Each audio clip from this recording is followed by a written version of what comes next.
Assalamualaikum warahmatullahi wabarakatuh.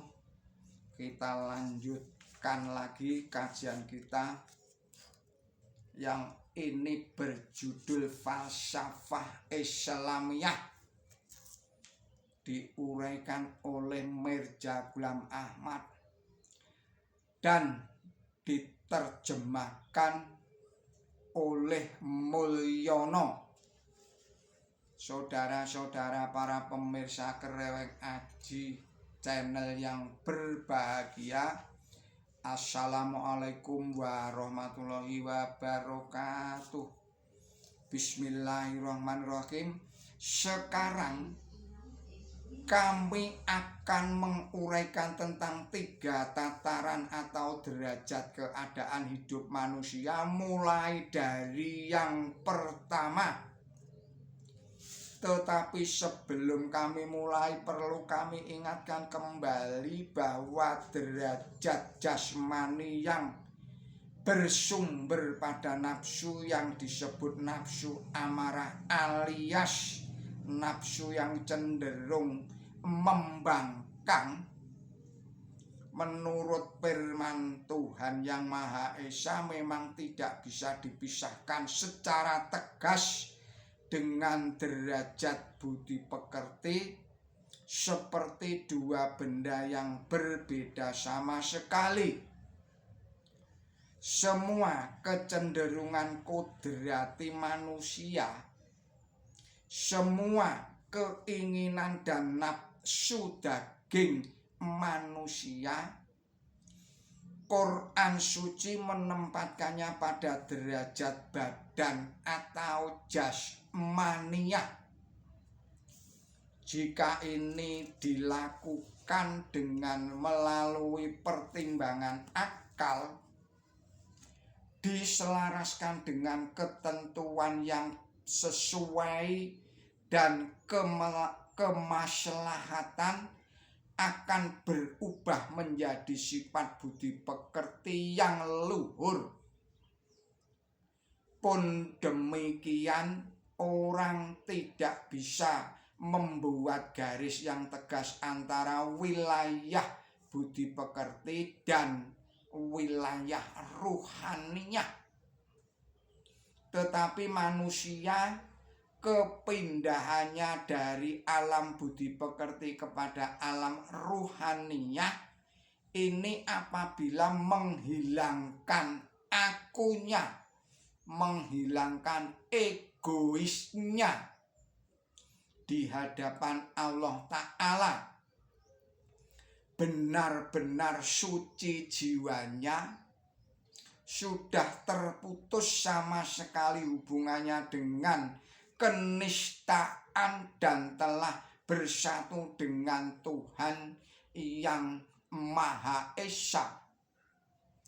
Kesetiaannya kepada Yang Maha Kuasa tidak tergoyahkan.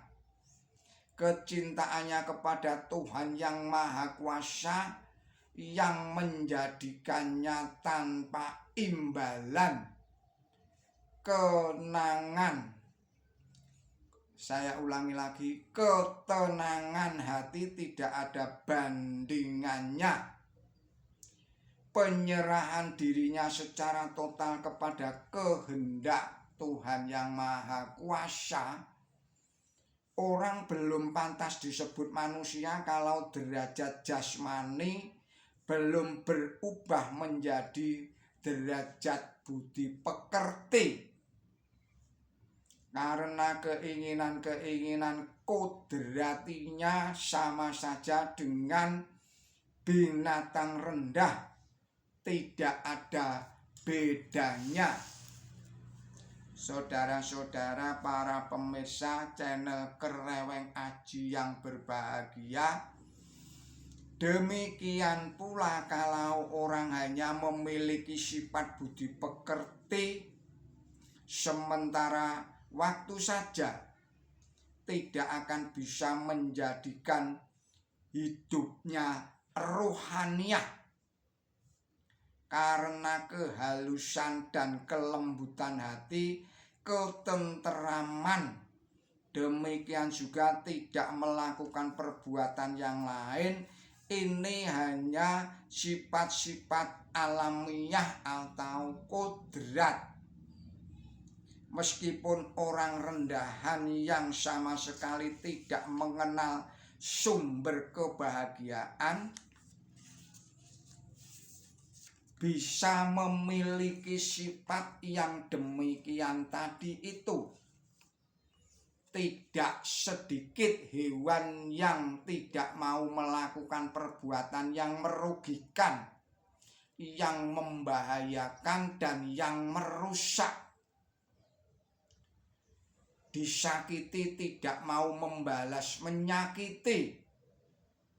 Kalau diikuti tidak akan memiliki sifat menyerang. Meskipun dipukul tidak akan melawan. Tetapi meskipun demikian tidak ada orang bodoh sekalipun yang mengatakan bahwa itu adalah orang. Apalagi mengatakan sebagai orang baik. Lebih tidak ada lagi. Karena orang masih lengket pada andalan yang lebih buruk, malah kadang-kadang masih mau mengerjakan perbuatan yang tidak baik. Kadang-kadang memiliki sifat yang demikian tadi itu.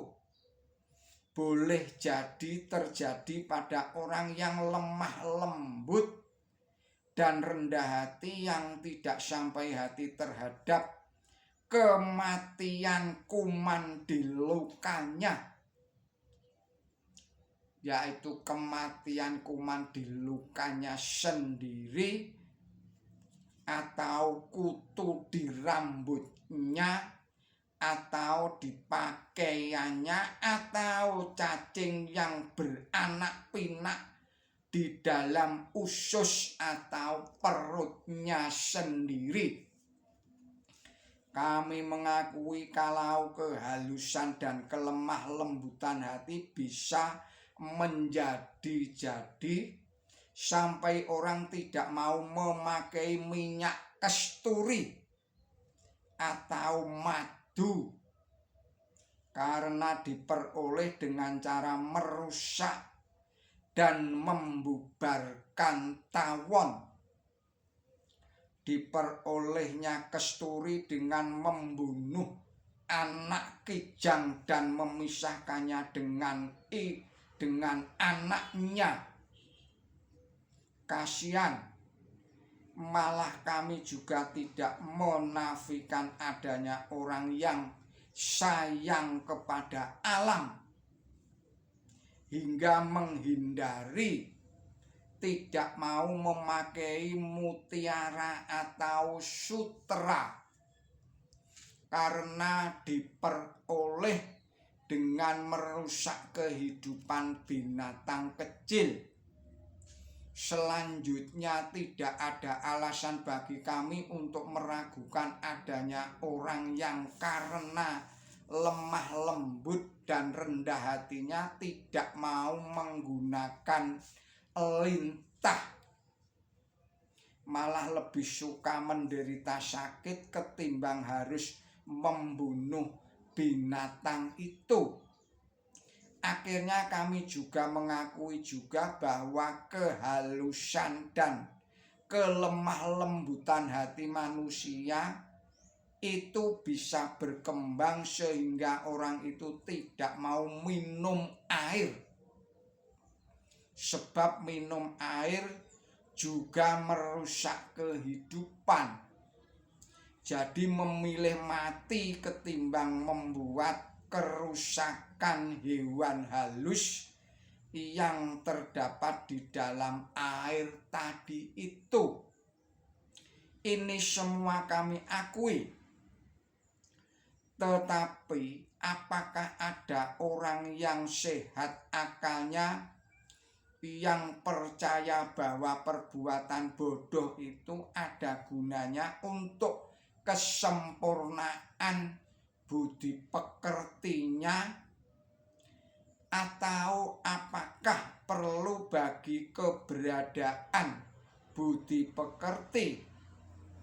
Apakah yang demikian itu bisa mensucikan ruh manusia dari kotoran-kotoran batin yang menjadi perintah bagi pencapaian ilmu Allah Ta'ala yang sejati, sifat tidak membahayakan dan tidak melawan terhadap bahaya yang mengancam, yang banyak terjadi di dunia hewan atau burung ketimbang manusia, tidak akan bisa menjadikan sarana bagi tercapainya kesempurnaan yang diharapkan. Ini malah mengingkari hukum-hukum alam. Ini berarti menolak kekuatan dan pemberian alam kepada kita. Saudara-saudara para pemirsa channel Kreweng Aji yang berbahagia, kita akhirkan sekian dulu video ini dan kita sambung pada video-video yang berikutnya. Mohon maaf atas segala kesalahan dan kealpaan saya di dalam menyampaikan risalah ini. Ihdinas siratal mustaqim. Billahi taufik wal hidayah. Wassalamualaikum warahmatullahi wabarakatuh.